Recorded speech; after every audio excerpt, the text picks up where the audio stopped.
Hello everyone, my name is Daniel Skoog and I'm a product manager for Maple. Today I'll be talking about a subset of what's new in Maple 2015. More specifically, we'll be focusing on features that can help to enrich the mathematics classroom and also add value to any research toolkit. Maple 2015 has many new features and enhancements, such as new packages for creating iterative maps, a new package for ordinal numbers in their arithmetic, as well as a new package for working with polyhedral sets. It also has numerous updates in other packages such as physics, finance, and statistics, just to name a few. Let's start today by talking a little bit about data. Maple has many tools for data analysis. In Maple 2015, it is now extremely easy to access millions of data sets from various built-in and online data sources. So let's open up Maple and let's see what this actually looks like. So inside of Maple's search box, I can now, for example, go up and search for gold. And as before, you'll see that we have results coming back from our help system corresponding to gold, including things like our math apps. But now you'll see that we also return results from various data sources. Here you can see is the spot price for gold. Here is a table for country information which includes statistics on gold. Here we have a stock ticker for a company that's selling or working with gold. Now if we're happy with any one of these results, we can just click on these, and this will return a data reference to us inside of our worksheet. We can also go back here if we wanted to, and if we click on datasets instead, we'll actually get an advanced dataset search. And with this dataset search, we can browse through pages of results. Or if we're happy with our result, we can just assign this to a variable in Maple and then say pull monthly information about the spot price of gold, and then start working with our data reference inside of our Maple worksheet. So you can see as our data reference, we can now right click on this, and for example we can plot it. So now we can see this is the the monthly gold price since 1968. We can also go back here, we can filter this by date or value, we can aggregate our information, and we can do a lot of other operations directly from our context menu. To show you another example working with data, this is one that's taken from the What's New page for data sets. So in this specific example, I've written some code, and this code is actually tucked away behind our startup code region. And this code goes out and it gets data on 12 different countries, as you can see in this list here. And we're going to pull in data on things like the gross domestic product at PPP, the real GDP, the net national income, and the gross value added. Now we won't talk too much about the code for now, but let's run this through Explore. And what Explore does for us is it creates an interactive interface that we can use to find more information about these data sets. So for example, we can now browse through our data by year just by scrolling this bar here at the bottom. You can notice here that this graph up here is moving. And if you're wondering what this graph is showing us, you can see from this angle that these four sets here actually correspond to the GDP, the real GDP, and the net national income, and the gross value added. And if we go from the top down, you'll see that we actually have the 12 data sets here ranging from United States to Russia on the far right. In the section below here, we have two more plots, and this is country-specific information. Here we have, for example, the USA, but let's scroll down now and look at Canada instead. And now we can see some more information that are pulled from these data sets on various economic indicators. So these are just two very quick examples of working with data sets in Maple. There are a lot more examples, and I would certainly recommend going through the What's New page for data sets in order to view some more interesting ways that we visualize and work with data in Maple 2015. But now let's move on and let's talk about plotting data and visualizing data a little bit more. And what we've done inside of Maple 2015 is we've introduced a new unified data plot command.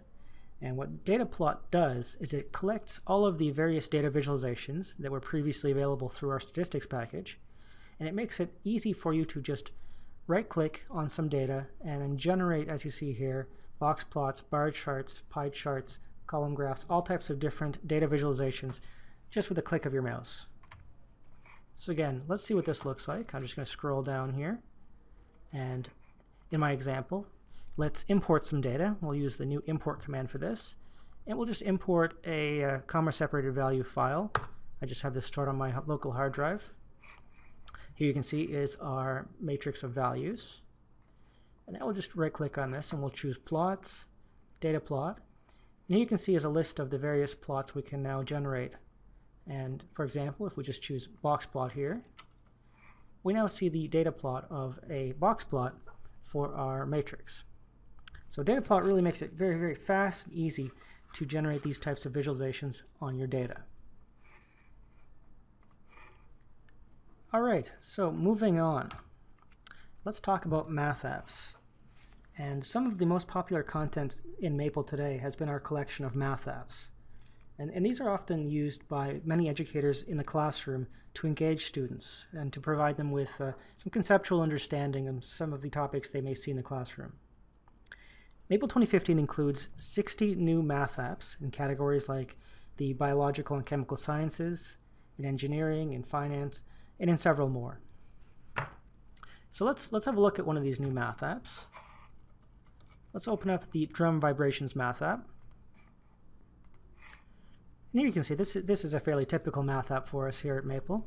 You'll see that there's a main concept section where we explain the main concept that this math app is demonstrating. This includes text and some live math, as you can see here. And then below there's usually an interactive section. So here we have an interactive section where we can set the nodal diameters, the nodal circles, the amplitude, and the time. And if we hit play here, we can now see how this actually changes. So this example here, this is kind of, if you're just striking the surface of a drum with a drumstick, this would be the resonant wave that you'd actually be seeing on the surface of that drum. So this is one really interesting math app that we've generated. As I mentioned before, we have generated 59 other math apps for this release, so that actually pushes us over 400 different math apps in Maple 2015 that are definitely worth spending some time and browsing through.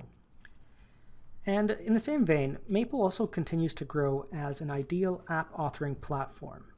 So in addition to many enhancements to our embedded components, such as a new microphone and a speaker component, we've added other tools for creating math apps to Maple 2015. And this includes significant updates to the Explore command. And the Explore command, if you haven't heard of it before, it's a command that can make it possible to easily create a display component as well as controllers, things like dials and sliders and drop-down boxes that can be used to explore mathematical expressions or plots or images or other elements that vary on certain parameters. So in the past example, in the one for drum vibrations, you saw that we created an example where you had a plot as well as a few sliders and a button to run the example. So in Maple 2015, you'll see that we've added a couple of new features to the Explore command, which makes it possible to do things like have customizable marker input controls on 2D plots, add images for play and pause and loop for animation controls, and much more. So to show you a new example, this is a new example from using some of this new functionality in Maple. Let's do an exploration of this triangle. So here we just run Explore on a polygon we've generated using plot tools. And now we get this Explore section here, and you've got a plot that you can interact with. You can just scroll these around here. And you'll notice that when I'm clicking and dragging on these markers here, you'll actually see that there's actually a correspondence here with the sliders. So if we go over here and just move the slider on its own, we can just move one of the dimensions of these. So this will give us the ability to move both the x and the y values here for each one of these points. So what Explore really does is it gives you a way to easily and quickly build these types of interactive interfaces for your Maple worksheets. So this basically is one of the technologies that we're using when we're creating our math apps and other types of interactive content within the Maple worksheet. The Explore command was one of the first Maple commands to insert interactive content into your Maple worksheet. And now with some of the advances to our programmatic commands in the Document Tools package, you can programmatically generate interactive content. And there are several commands that actually leverage this advance in Maple, including things like the Audio Tools Preview command and the new Document Tools Tabulate command. So let's see what this looks like. I'll just set our current dir to be in our Maple data dir. And then let's just import a sound file. This is just a sound file that we ship with Maple, which is ding.wave. And I've included here an option called output equals embed. And what that does for the Audio Tools preview command is it returns a preview of the signal, as well as a play button and a speaker component. So I previously mentioned that we have a new speaker component. This actually gives us the ability to play back a sound through the speaker component, all wrapped up in this one easy to use option that we've just put into the preview command. So that's one new command that leverages this new technology. Tabulate is another. So if we go back up here and I just steal away this my data matrix that we had up here,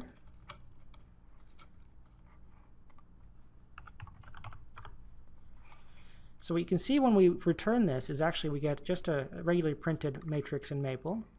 But if we instead choose to tabulate this, and I'll just choose to use default here, this returns a table, a pre-printed table that can basically be used to dress up your reports and make matrices look a little bit better in your Maple documents. Now, this might be a little bit too wide, so let's instead go here, tabulate, and choose custom. And we'll set this to be 300 pixels wide. We'll leave everything else alone. Choose OK. And here you can now see this is a slightly nicer looking version of this blue table we have up here, and it's a little bit more consolidated than the version of the table we have down below. So again, that's another example of this idea of being able to programmatically generate content. So in this case, we're programmatically generating a table, inserting that into the Maple worksheet.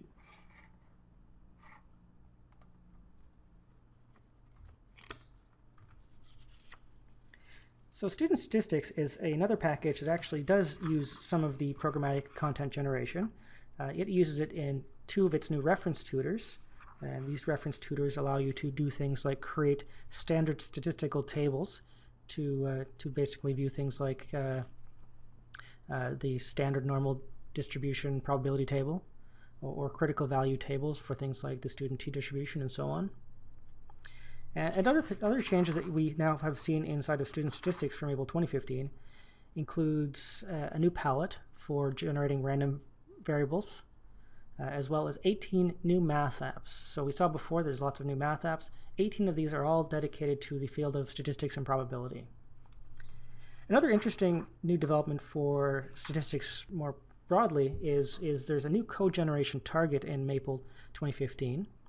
And we can now use code generation to generate code for the R programming language. So if you've got some code that you're using through Maple Statistics package, we can now use code generation to generate examples in R as well.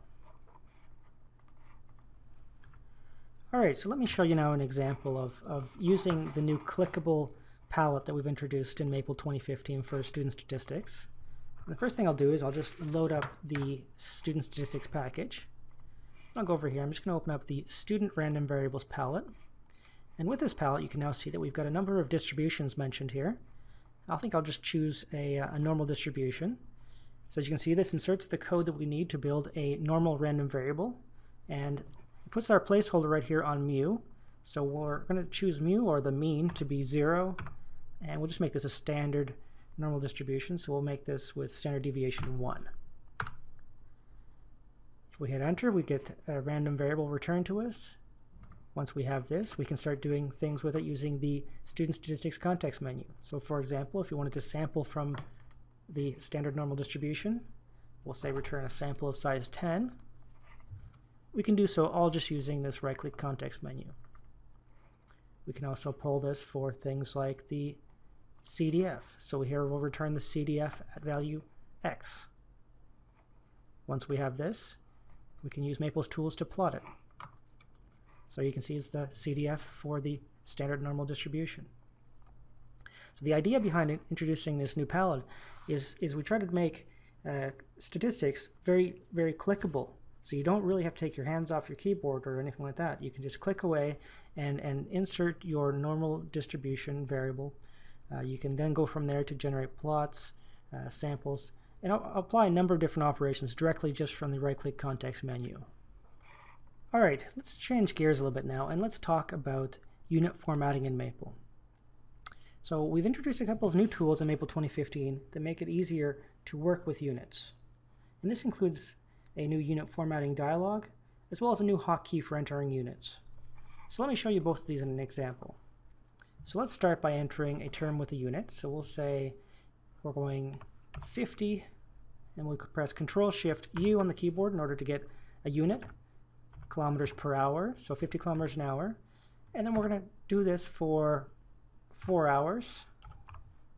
And we'll press Control-Shift-U to get the hour. So this tells us that in those 4 hours, we've moved roughly 2 times 10 to the 5 meters. Now this doesn't tell us very much. Let's change this instead to kilometers. So I'm going to choose here units formatting, change the unit to kilometers. This tells us we've moved 200 kilometers in those 4 hours. Now say if we want to move this over to a different unit system. We can also right-click here, choose units formatting, and change this to miles instead. So now you can see in those 4 hours we've in fact moved 124 miles. There are also many new visualizations in Maple 2015. This includes new graphs such as Cayley graphs in group theory. It includes tree maps in statistics. There's new visualizations for polyhedral sets, as well as iterative maps. And there's new options for shading between curves. And this leads me into my next point, which is talking a little bit more about advances in mathematics too. I'll begin with talking about delay differential equations, which is a very important addition for advanced math. So in Maple 2015, you can now solve more differential equation systems, such as initial value problems with ODEs or DAEs, which include delay terms. So here we have an example with a system with a delay term. Here we can go through and desolve and then get the ODE plot of this system. And here's another example where we again have introduced a term with delay, and we can get a solution to the system and then plot it. The new Polyhedral Sets package brings new functionality to Maple 2015 for working with sets defined by either a set of equalities and inequalities, or by a set of vertices and rays. The added functionality lets you explore geometric and topological properties of a set, as well as performing standard set operations and applying linear transformations. There's also an examples sets subpackage that streamlines the creation of common sets. So here you can see, for example, this is taken from the example sets package. We have a tetrahedron. Then we can run the faces command to find the faces of the set. So we can explore the structure in a little bit more depth. We can also plot the tetrahedron using the plot command, or use the graph. And the graph of the faces, it's easily generated using this command, and this illuminates which faces share points with other faces. And of course, this also means that the structure of the set is further explored really by leveraging this graph theory functionality. Another area of advanced math that we've explored this year is iterative maps. And with a couple of new commands in the iterative maps package, you can explore things like Gauss maps, attractor maps, escape maps, and more. Maple 2015 has also added several new clickable tools. So you saw before the new palette for working with random variables in the student statistics package. We've also added a new palette for working with trigonometric and hyperbolic functions. As well, we've also spent some time working on adding more commands to the context-sensitive menus for the student packages, as well as the statistics packages. For connectivity, Maple now supports many new import and export file formats, including things like new file types for cartographic data, as well as biological sequence formats, and much more. Another command we've been using quite a bit today has been the import command, and we've introduced a unified import and export command for Maple 2015, which makes it very easy and predictable to import and export data to various file formats. And the last slide I have for you today is talking a little bit about interface changes. As we saw before, there's a new hotkey for inserting units into Maple, so that's just Control-Shift-U on Windows, or the other variants that you see here. In addition, there's also a hotkey for zooming in and out of your Maple worksheet. So if you use Control plus your mouse scroll wheel, you can zoom in and out on your Maple worksheet. Now, one that I've been using quite a bit today as well has been the hotkey for entering or exiting slideshow mode, and this one was actually introduced in a dot release for us last year in Maple. I think it was 1801 or 1802. But if you press F11, you can enter into slideshow mode, which is what we've been using today. And if you press escape, you can leave it. And I'll just show that right now. Two more options that we've added are the ability to specify a default point probe for all of our plots. And what that means is if you have a plot of, we'll say, sine, previously we've been able to right-click here and choose probe info to be things like the cursor position or the nearest point on line or the nearest datum. And what that means is we can now scroll through this plot and see information about our position on a line or where our cursor is. If you go into your options menu, you can now change the default coordinate information to be any one of these settings if you prefer to have one of these on as your default. Another addition to Maple 2015 is the addition of the Smart Operators option within the Options dialog. And this will give you, it'll give you improved equation editing, because what it makes it possible to do is enter something like x plus y, and then usually to have an implicit multiplication we would leave a space, but in this case we can just start typing in another bracket and we'll get y plus z, and the space is automatically inserted for us. So this is it makes it very, very simple, very easy to work with multiplications in our two-dimensional math interface. Now, of course, if you did want to turn this off, you could also return this setting to off inside of the Tools Options menu.